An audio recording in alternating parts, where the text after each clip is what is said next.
महादेव शिव शंभु, महादेव शिव शंभु, महादेव शिव शंभु। जो सुमिरत सिद्धि होई गणनायक करिवर बदन करहु अनुग्रह सोई बुद्धिरा सुसुख गुण शरण बंदम गुरुपद पदुम परागा सूरज सुबास सरस अनुरागा मंगल भवन अमंगल हारी उमा सहित जहि जपत पुरारी सुमिर शिवा शिव पाई पसाऊं बरनऊ रामचरित चित चाऊं पानी ग्रहण जप कीन महेशा यह रशे जब सकल सुरेशा पवन सुकाज कठिन जग माही जो नहीं होई तात तुम पाही राम काज लगी तब अवतारा सुतहि भयो अवतारा।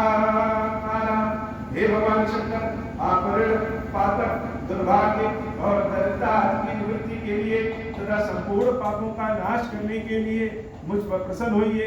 मैं दुख और शोक की आग में जल रहा हूँ, संसार भय से पीड़ित हूँ, अनेक प्रकार के रोगों से व्याकुल और दीन हूँ। खीरेश्वर मेरी रक्षा कीजिए। देव देवेश्वर सबको निर्भय कर देने वाले महादेव जी मेरी इसकी हुई पूजा को पार्वती जी के साथ ग्रहण कीजिए, मेरा मंगल करिए। महादेव शिव शंभु, महादेव शिव शंभु, महादेव शिव शंभु। एक बार की बात है, अयोध्या के राजा महाराज दशरथ बहुत ही चिंतित और उदास हो गए। क्यों उदास हो गए? यह सोच के कि भगवान ने हमको सब कुछ तो दिया है, धन पद संपत्ति यश कीर्ति मान सम्मान परिवार सब कुछ दिया, लेकिन हमारे पास कोई पुत्र नहीं। अब पुत्र न होना यह एक बहुत बड़ा कष्ट है। तुम्हारा दशरथ क्या करते? वो अपने गुरुदेव वशिष्ठ जी महाराज के यहाँ जाते। वशिष्ठ जी के यहाँ पहुंच के अपना सभी सुख और दुख गुरुदेव वशिष्ठ जी को बताते हैं। ऐसा नहीं है कि सिर्फ दुख ही बता रहे हैं, सुख भी बता रहे हैं। भगवान को दुख तो देते नहीं, तो गुरुदेव को सुख और दुख सब बताए और यह कहकर के उदास और रोने लगे, आंखों में आंसू आ गया कि हे गुरुदेव, हमारा कोई पुत्र नहीं। और यह कहके जब महाराज दशरथ उदास होकर के रोने लगे तो वशिष्ठ देव महाराज दशरथ को ढाढ़स बधाते हुए कहते हैं कि हे महाराज दशरथ, आप परेशान न होइए। आप एक पुत्र के लिए परेशान हैं, आपको 4 पुत्र होंगे। दशरथ जी कहे 4, यहां तो एक भी नहीं है। वशिष्ठ जी महाराज कहे महाराज, आपके 4 पुत्र होंगे और चारों पुत्र कोई साधारण नहीं, भक्तों के भय का हरण करने वाले होंगे। आपके नाम की यश कीर्ति वो चारों पुत्र पूरे तीनों लोकों में, पूरे ब्रह्मांड में पहुंचाएंगे। दशरथ जी महाराज जब अपने गुरुदेव की ऐसी बात सुने तो बड़े प्रसन्न हुए और गुरुदेव को प्रणाम करके वापस अपने अयोध्या चले गए। कुछ समय के बाद एक दिन गुरुदेव वशिष्ठ महाराज दशरथ के महल अयोध्या आते हैं और महाराज दशरथ से कहते हैं कि हे महाराज, अब समय आ गया है, आपको पुत्र प्राप्त होने वाले हैं, लेकिन उसके लिए एक पुत्र कामेष्टि यज्ञ कराना है। महाराज दशरथ कहते हैं कि पुत्र कामेष्टि यज्ञ? हे महाराज, ये कौन सा यज्ञ है? कैसे होता है? कौन कराएगा? किसकी प्रसन्नता के लिए होता है और इससे क्या प्राप्त होगा? गुरुदेव वशिष्ठ कहते हैं महाराज, यह भगवान शंकर देवी पार्वती को प्रसन्न करने वाला यज्ञ है, पुत्र प्राप्ति के लिए किया जाता है। भगवान शंकर के परम भक्त ऋषि श्रृंगी के द्वारा मेरी देख रेख में यह यज्ञ संपन्न होगा। आप यज्ञ की तैयारी करवाइए। दशरथ जी महाराज प्रसन्न हुए और यज्ञ की संपूर्ण व्यवस्था करवाते हैं। यज्ञ शुरू हो गया। चारों ओर से पूरी जनता आकर के यज्ञ देखने पहुंच गई कि महाराज दशरथ यजमान है और श्रृंगी ऋषि और वशिष्ठ ऋषि यज्ञ करा रहे हैं, तो कुछ ना कुछ तो अद्भुत होगा। महर्षि श्रृंगी स्वाहा स्वाहा बोल करके यज्ञ में आहुतियां डालने लगे और यज्ञ कुंड में जो अग्निदेव है वो बड़े प्रसन्न होकर के संपूर्ण आहुतियों को ग्रहण करने लगे। कई दिनों तक यज्ञ चला और धीरे धीरे यज्ञ की मान प्रतिष्ठा, चमक, तेज यह सब बढ़ने लगे। यज्ञ करने होने के कारण चारों ओर का वातावरण बड़ा सुगंधित हो गया। एक दिन बहुत भीड़ हुई थी। तभी अचानक सबने देखा कि यज्ञ कुंड से बहुत तेज प्रकट, तेज ऐसा कि सबकी आंखें चौधिया जाए, आंख खोल ही नहीं पा रहे हैं। तब तक उस तेज से एक बड़े ही दिव्य स्वरूप में पुरुष और एक स्त्री प्रकट होती है। वह पुरुष और स्त्री मानो भगवान शंकर और देवी पार्वती के समान दिख रही है।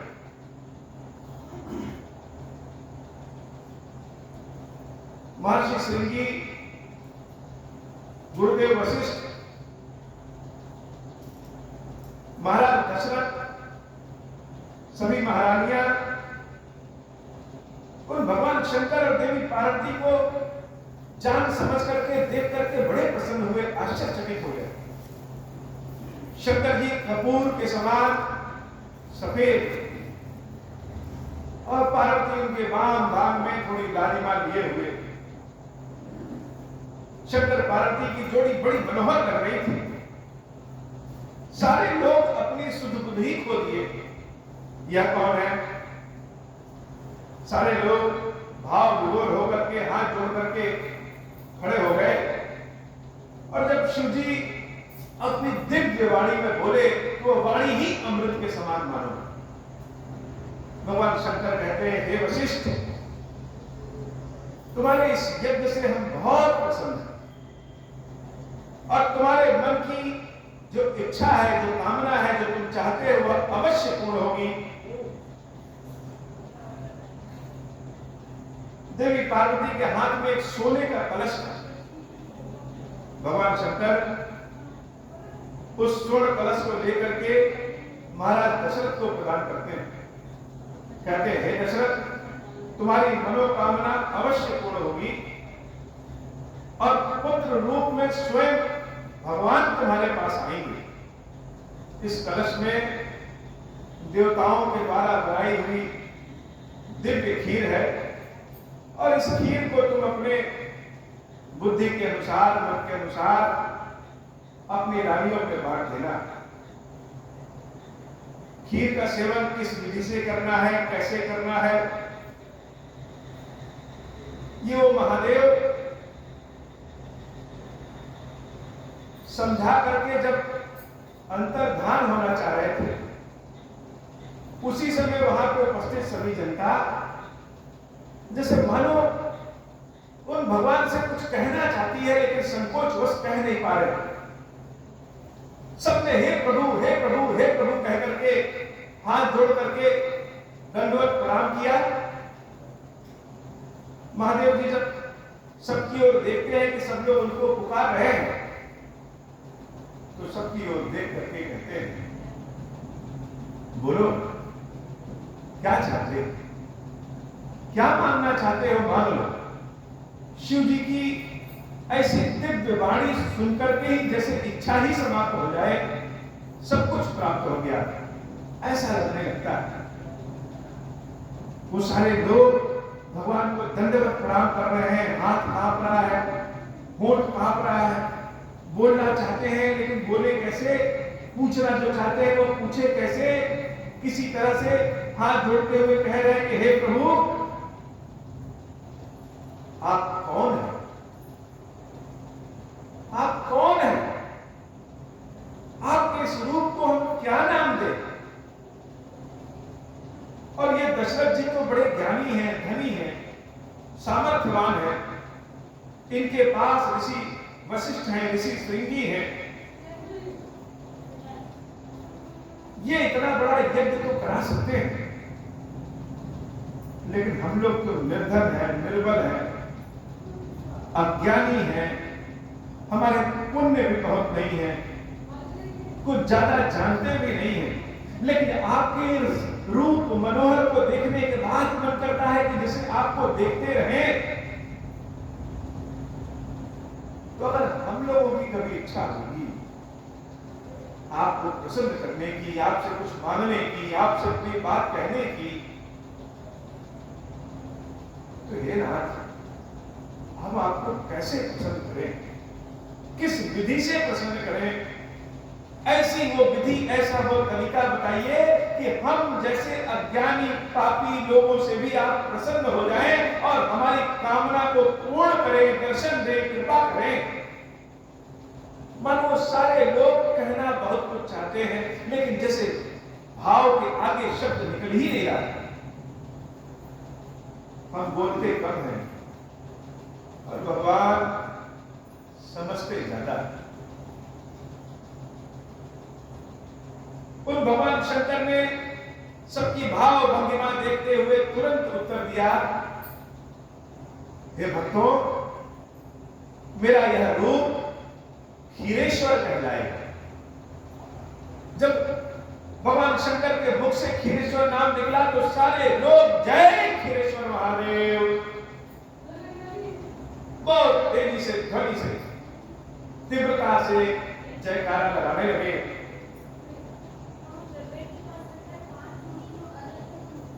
मुझे प्रसन्न करने का बहुत ही सरल और सुलभ विधि मैं तुम्हें बताता हूं। जो लोग मुझे खीर का भोग लगाएंगे और ओम श्री राम के मंत्र का जाप सुनाएंगे, मात्र इतना करने से ही मैं प्रसन्न हो जाऊंगा और मांगने वाले की समस्त शुभ मंगल कामना पूर्ण करूंगा, भोग और मोक्ष दोनों प्रदान करूंगा।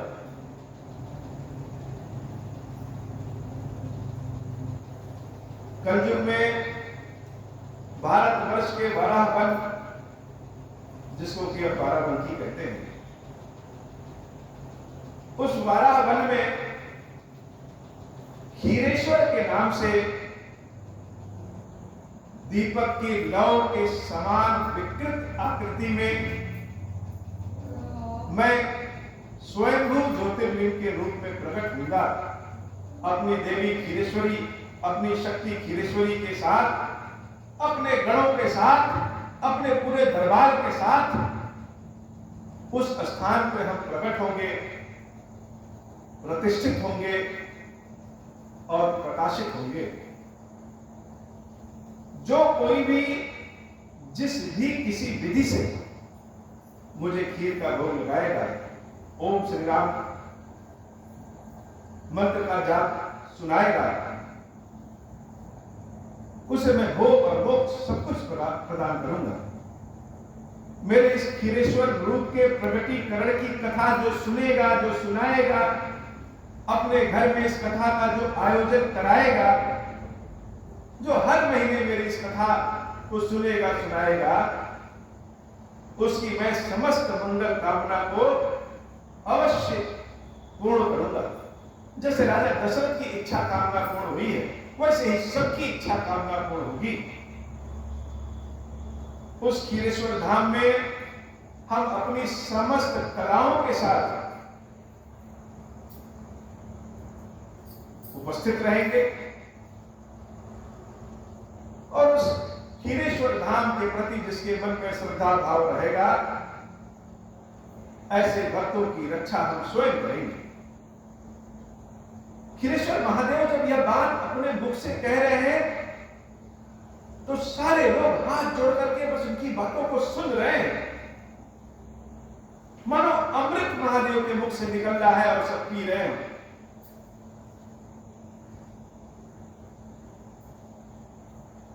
सबने पूछा किस विधि से, किस दिन आपका यह कथा सुना जाए। भगवान शंकर ने कहा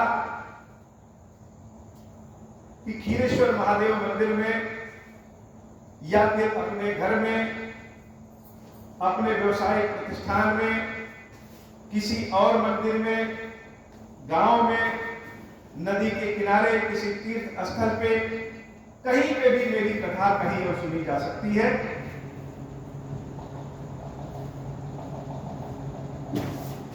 मेरा एक विग्रह या चित्र सामने रख करके उसका ध्यान करें, एक घी का दीपक जलाएं और किसी भी सोमवार अथवा मंगलवार अथवा महीने की किसी भी चतुर्दशी के दिन मेरी यह कथा सुनने कहने से ज्यादा लाभ होगा। वैसे तो किसी भी दिन, किसी उत्सव पे, किसी पर्व के दिन भी हमारी यह कथा कहीं सुनी जा सकती है। सब कुछ समझा करके खीरेश्वर महादेव अंतर्धान हो गए और सारे भक्त खीरेश्वर महादेव की जय, खीरेश्वर महादेव की जय, खीरेश्वर महादेव जी की जय हो करते हुए आनंद के भाव में नृत्य करने लगे। खीरेश्वर महादेव जी ने जो खीर महाराज दशरथ को दिया था, महाराज दशरथ ने उस खीर का 2 भाग किया, एक भाग महारानी कौशल्या को और जो भाग बच गया उसका पुनः 2 भाग किया। अब की बार एक भाग महारानी कैकेयी को और फिर से बचे हुए भाग के 2 भाग करके एक भाग पुनः कौशल्या जी को और एक भाग पुनः कैकेयी जी को देते हैं। इस बार का जो भाग महारानी कौशल्या, महारानी कैकेयी को प्राप्त हुआ है, उन दोनों ने अपने अपने भाग को महारानी सुमित्रा को प्रदान कर दिया। इस तरीके से उस खीर का सेवन करने से महारानी कौशल्या का एक पुत्र भगवान श्री राम, महारानी कैकेयी के एक पुत्र भरत जी महाराज और देवी सुमित्रा के 2 पुत्र लक्ष्मण जी महाराज और शत्रुघ्न जी महाराज अवतार स्वरूप में प्रकट होते हैं। खीर का वितरण अभी हो ही रहा था कि उस खीर के सुगंध से, दैवलोक से एक पक्षी बहुत दूर से उड़ता हुआ आता है और खीर पे झपट्टा मार के अपने हाथों में थोड़ा सा भाग लेके उड़ जाता है। वो पक्षी सोचता है कि किसी अच्छी जगह बैठ करके हम इस खीर को खा लें। इसके लिए एक पर्वत पे बैठता है और पर्वत पे बैठते ही जैसे ही वह पंजे से अपने खीर को सोचता है खा ले, उसी समय एक बड़ी ही दिव्य तेज हवा चलती है। हवा इतनी तेज रहती है कि उन पक्षी के हाथ से खीर उड़ जाता है और उड़ते हुए एक गुफा में एक देवी, बड़े अद्भुत स्वरूप की देवी तपस्या करती रहती है। उनके कान में वह खीर गिर जाता है, कान के माध्यम से उनके गर्भ में पहुंचता है। उन देवी का नाम है अंजनी। उन्हीं देवी के जो पुत्र प्रकट होते हैं, जिनको हम लोग श्री हनुमान जी महाराज के नाम से जानते हैं। देवी के पति का नाम केसरी था, इसलिए हनुमान जी महाराज को केसरी नंदन कहते हैं। उन देवी को खीर, हवा अर्थात पवन देवता के द्वारा मिलता है, इसलिए श्री हनुमान जी महाराज को पवन पुत्र भी कहते हैं। और वह खीर स्वयं भगवान शंकर ने दिया रहता है, इसलिए हनुमान जी महाराज को शंकर सुवन भी कहते हैं। राम भक्त हनुमान जी महाराज यश कीर्ति संसार में भरा कौन नहीं जानता। ऐसी सुंदर कथा खीरेश्वर महादेव जी की यह कथा जिसमें स्वयं ताराधार प्रभु श्री राम अपने अंशों सहित प्रकट होते हैं, श्री हनुमान जी महाराज प्रकट होते हैं। इस कथा का जो कोई भी श्रवण करता है या अपने घर में इस कथा का आयोजन करता है, ब्राह्मण के द्वारा कराता है, स्वयं करवाता है, बड़ी अद्भुत कृपा प्राप्त होती है महादेव की और समस्त कामना पूर्ण होती है। इस कलयुग में लोग रोग से, ऋण से, दुख से, दरिद्रता से, अनेक तरह की समस्याओं से परेशान होते हैं और किसी को समझ में नहीं आता है कि किस विधि से क्या करें कि हमारी समस्या दूर हो जाए। उसी के लिए ये खीरेश्वर कथा, जिसको भगवान खीरेश्वर महादेव ने स्वप्न में आकर के मुझे बताया, यह खीरेश्वर कथा सारे साधारण जन जन के लिए, सब लोग अपने घर इस कथा का श्रवण करें, कथा को कराएं, कथा को कहें, निश्चित रूप से मंगल कामना सबकी अवश्य पूर्ण होगी। इस कथा के करने के पश्चात बहुत जरूरी है इसकी दक्षिणा पे ध्यान देना। इस खीरेश्वर महादेव मंदिर के जो सेवक हम लोग हैं, हम सबकी एक उम्र है, इसलिए भगवान शंकर के ही स्वरूप, भगवान विष्णु के चक्र सुदर्शन के अवतार, जो शंकर जी की कृपा से 1000 हाथों को धारण करते हैं, ऐसे कार्तिवीर सहस्त्रार्जुन इस मंदिर में स्थापित हैं, प्रतिष्ठित हैं और वही खीरेश्वर महादेव के अदृश्य सेवक हैं जो हमेशा रहेंगे। उनके पास 1000 हाथ हैं और 1000 हाथों से वो भगवान खीरेश्वर महादेव की निरंतर सेवा करते रहते हैं और भगवान खीरेश्वर महादेव के भक्तों की रक्षा भी करते रहते हैं। इसलिए उन खीरेश्वर महादेव के सेवक श्री राज शंकर की कृपा और प्रसन्नता के लिए उनके सभी हाथों में कम से कम 1 मुद्रा, चाहे 1 पैसा, चाहे 1 रुपए, सभी हाथों में समान रूप से रखें। इस प्रकार अगर हम 1 रुपए एक हाथ में रखते हैं तो 1000 हाथों के हिसाब से 1000 रुपए की दक्षिणा बनती है। इस कथा को करने के पश्चात 1000 रुपए की दक्षिणा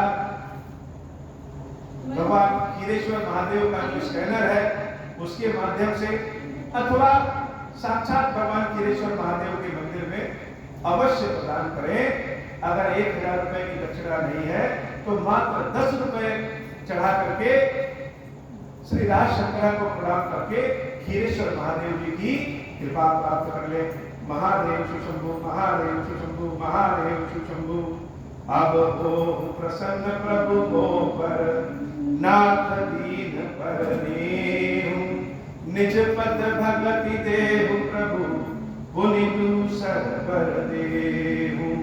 तब माया वश जीव जड़, संतत फिरहि भुलाना, हम पर क्रोध न करिय प्रभु, कृपा सिंधु भगवान।